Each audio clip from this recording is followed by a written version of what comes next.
Hi everyone, it's Janet and welcome.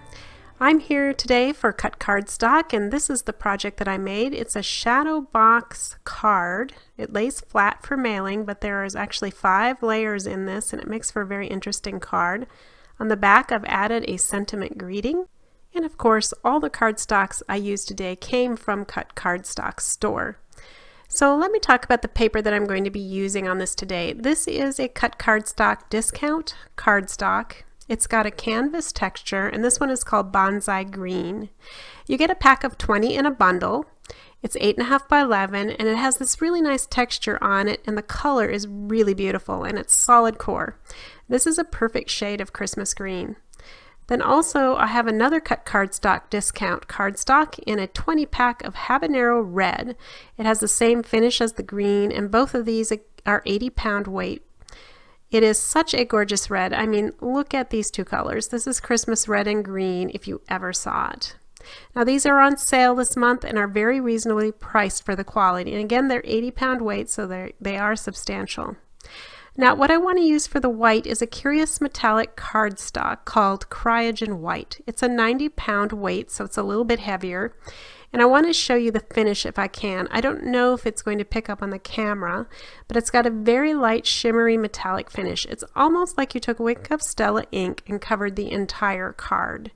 It cuts like a dream, and actually all of these did cut great on my Cameo 4. Now the card was made with a cut file from Lori Whitlock called Shadow, Santa, and Tree. You can also get this as an SVG file and use your Cricut or other cutting machine. So let me show you how I made this card. Okay, so to get things started, my first step is to cut the sentiment piece for the back of my card, and I'm going to use this largest die from Fawn. The set is called, and I'll show you this in a second, but it's called Large Stitched Rectangle Stackables, and this is a big 5.5 by 4.25 inch die on the largest one. So this will fit nicely on my card base. By the way, I really recommend this set or one like it if you are a card maker. The sizes in this set is really perfect for so many situations. Alright, so I'm going to just cut that out using my Gemini machine. I'll just set that up by putting my paper down on top of my die and then put the clear plate on top, and I'll go cut that and show you the results in a sec. And here it is. So again, this is just a really nice large die cut, and you get that nice stitched look to it as well. Alright, so here's the stamp sets I'm going to be using. I'm going to use Season's Greetings from this Echo Park set, and from an Art Impressions set I'm just going to use those little holly leaves in the corners. So I'm going to go ahead and set up my stamp using my MISTI. Now you'll notice this little grid, white grid thing I have in my MISTI. It allows me to get rid of any magnets. This is the sticky grid sheet from Sizzix, and it's meant to be used on a die cut platform, which it works great for as well, but I really find that it's really well suited for the MISTI. So once you put in your piece of cardstock, it will not move, and therefore you don't need those nasty magnets. I love getting rid of those things. So anyway, you could see that I put in my big sentiment, and I've got my little hollies there. Now if you didn't have a holly, you could use, say, a branch. You could use a little poinsettia stamp, anything to accent the corners, anything you really prefer or have handy. I just happen to have these 2 hollies, so I thought that would work well. So I'm just going to set that up in my MISTI, and then I'll go ahead and close the lid and I will stamp it. And here it is finished. I stamped it about 3 times, really just to make sure that the word greeting got filled in nicely. And thanks to the MISTI, that works really well. So here I restacked the pieces from the top to the bottom so you can kind of see what that's going to look like. Now notice that I have the Santa cut in red and white. That's because I'm going to use both of those to combine them. And that'll make more sense as I get going here. But I've got a green layer with the tree and then another white layer. Then this red layer with the holes in it goes on the back of the box and shows through as the background, so you see it kind of looks like snow. And there's my greeting sentiment that will go on the back of the card so that that can be seen once you open it up.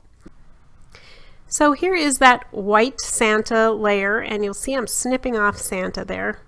because I'm going to put him on the red frame, and the red frame is actually the one I'm going to use in the card. Now the reason I'm doing this is because if you recall, the background is red with white snow.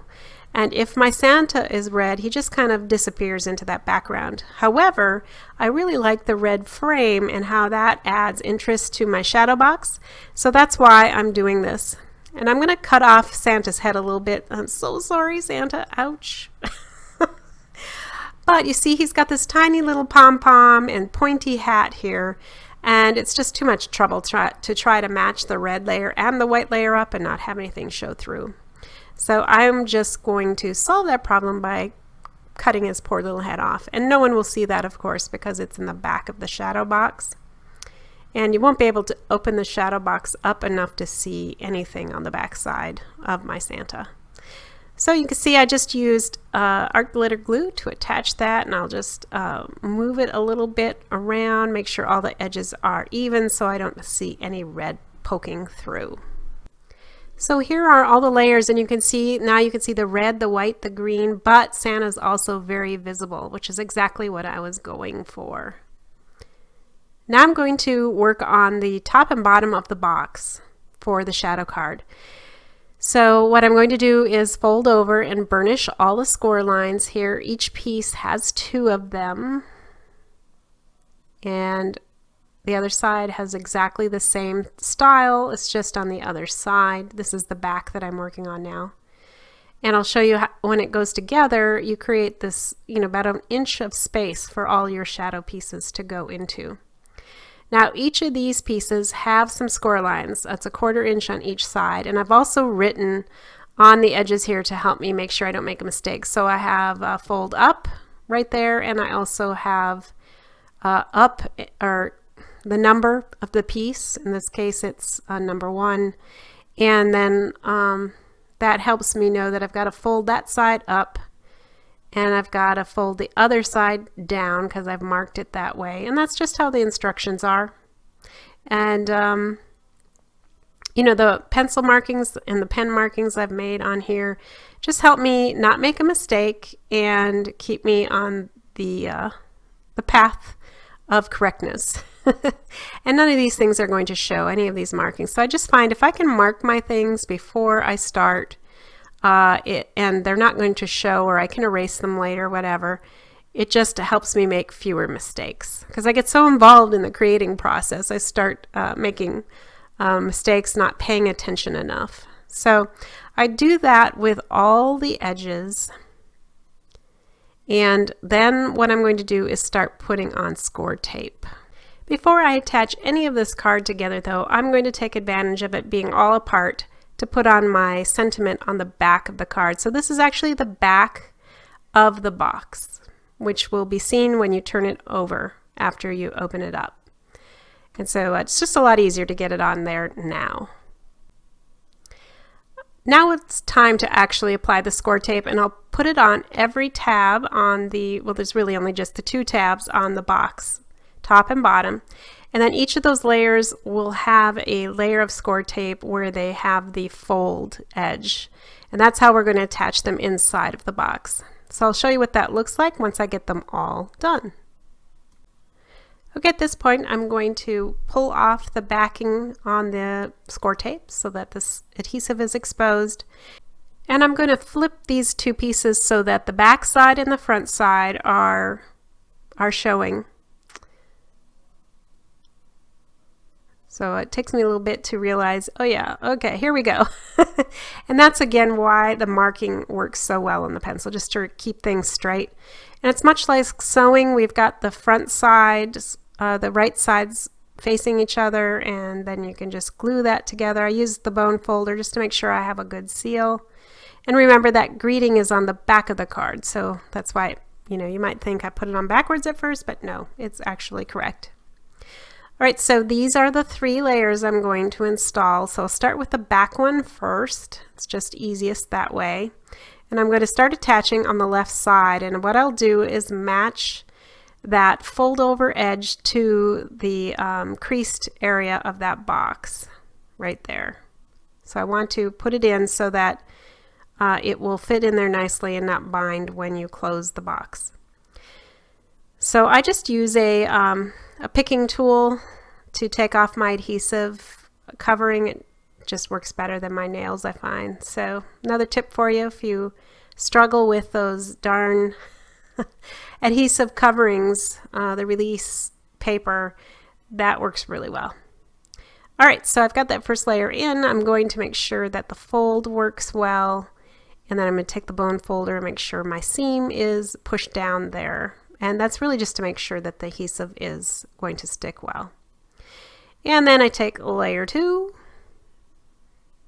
and I'm going to use my pick tool again to grab that off on the left side. And after this first one is in, it's really easy to proceed from there because you just really butt up that fold line to the edge of the last insert, and you'll know that you're perfectly right. You can see that you're straight, and you can use your finger or bone folder to push that in. And now is the time to go ahead and insert the red background that's going to have the snow peeking through. And that's going to be your overall background to this shadow box. And this can go right over the top of that tab that you first used to connect the top and bottom of the box together. It doesn't matter all that much because it's not going to be seen, but it just really does make it look nice and neat in the back here. And now I'm ready to attach the front to the back and complete the box. So each piece is going to be folded over and the adhesive backing removed while it is folded. Once all of the adhesive backing is removed, then I can go ahead and seal this box up. So all I need to do is simply fold over the side of the box. It couldn't get any simpler than that, and it's perfectly spaced that way. And you can see now as I fold it to the right side, I'm just making sure that my folds will work and that the card will lay flat. And you might have to tease it a little bit, but it will get there.